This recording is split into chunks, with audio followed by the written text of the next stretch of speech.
rapists and the bank robbers that long jail terms are not appropriate. They certainly are, because these are, after all, evil people, and after 20 years on the bench, I know evil when I see it. But the vast majority of the people coming into our criminal justice system, I can tell you right now, are not evil. They tend to be poor, they tend to be uneducated, they tend to be unemployed, mentally ill, and addicted. That's basically what we deal with on a daily basis.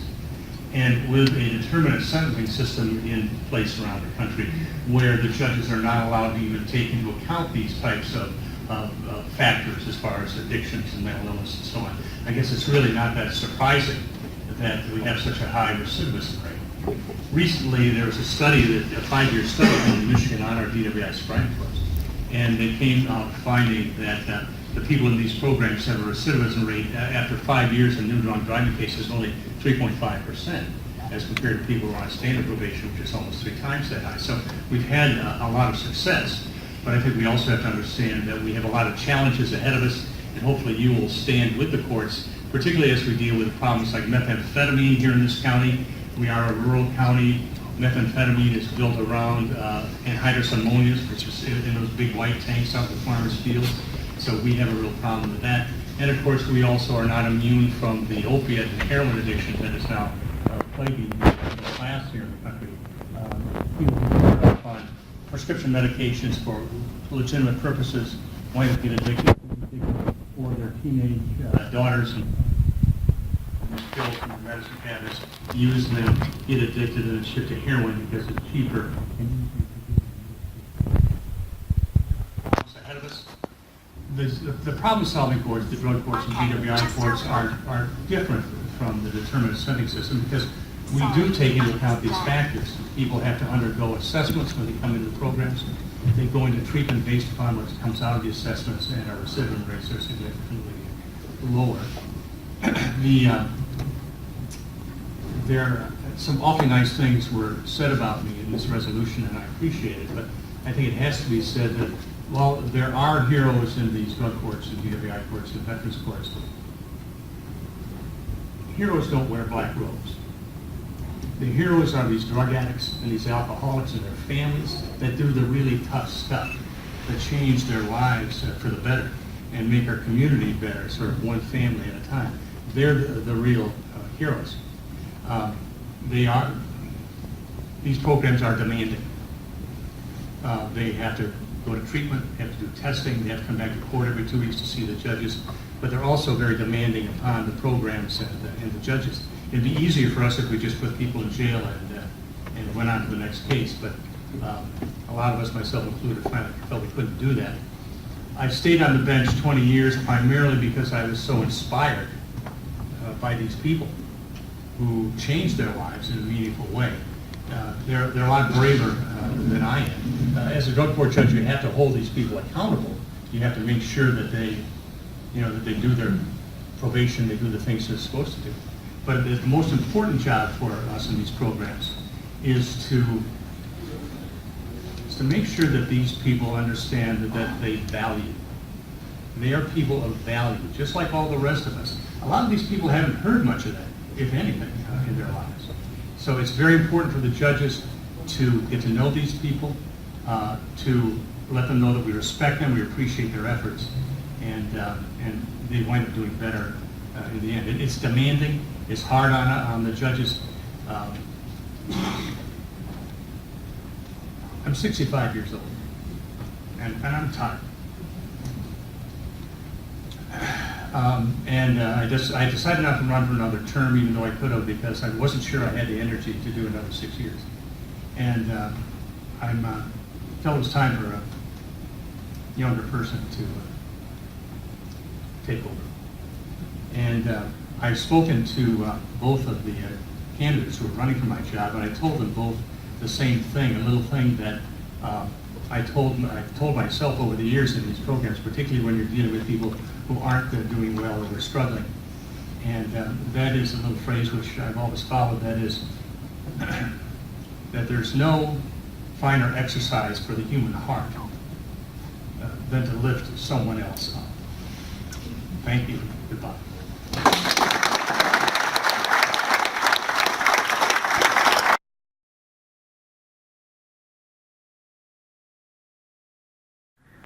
you've all heard all the statistics and the numbers, and I know many of you are as excited about this opportunity as I am and others. But I know that some of you have a little sense of burden for what comes next. If you get the property, what do we do? How are we going to fix it up? How are we going to develop it? You, in your wisdom, have literally a leader in Parks and Recreation in Clay Summers. He's probably the most qualified man in the state of Michigan to help lessen that burden for you and help you figure out the best, most economical way, how to reach out to the largest grants, to the most passionate people, to bring about the best possible park that anyone can think of or dream of. And you already have him in your employment. So I hope that after you listen again, redundantly, to all of the wonderful things that can be said about the park, remember that you've really got something special to get it developed later. Thank you. Rob Savrio, 2 South River Street, Eaton, Cty, Michigan. I mentioned before that I covered municipal governments for 20 years as a reporter.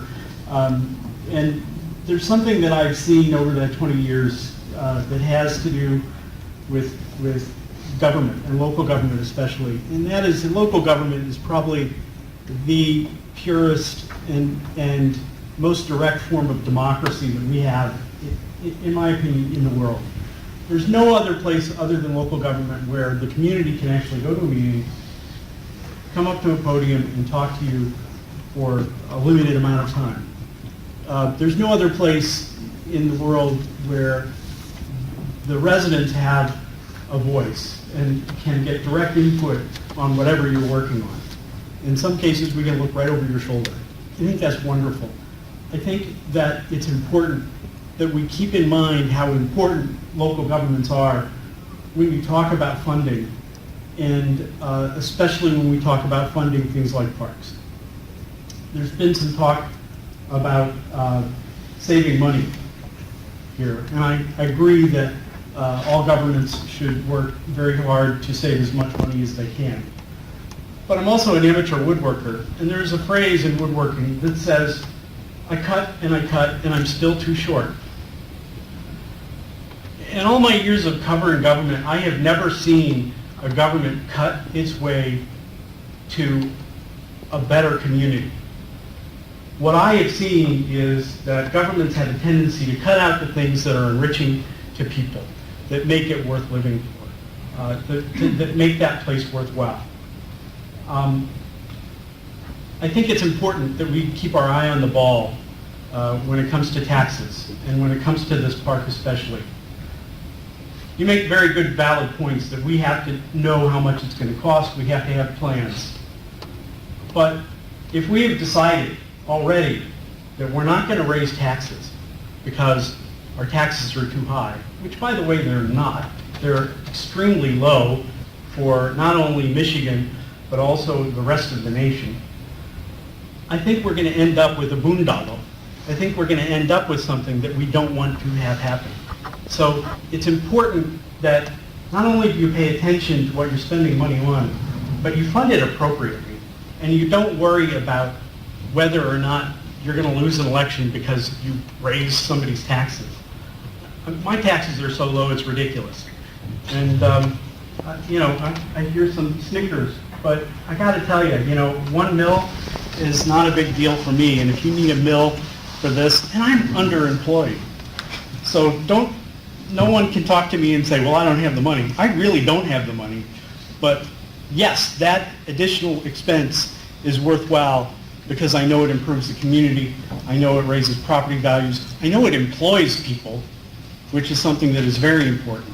So don't just dismiss the idea of raising taxes to let this property go through. That would be cynical, and it would shortchange the community, and it would fail. And if that's the plan, then that's too bad. That's sad. I think we should really pay attention to this and make sure that we do the right thing for this community. And in my 20 years, I've never seen anybody say, oh, they spent way too much money on that park. No, it's usually the other way around, where they didn't spend enough money on this park and it looks like a mess. So consider that when you move forward with this. We can make this a gem, or we can be cynical about it and 20 years from now go, see, I knew it wouldn't work. And I'd hate to see that happen. Thank you. Thank you, Mr.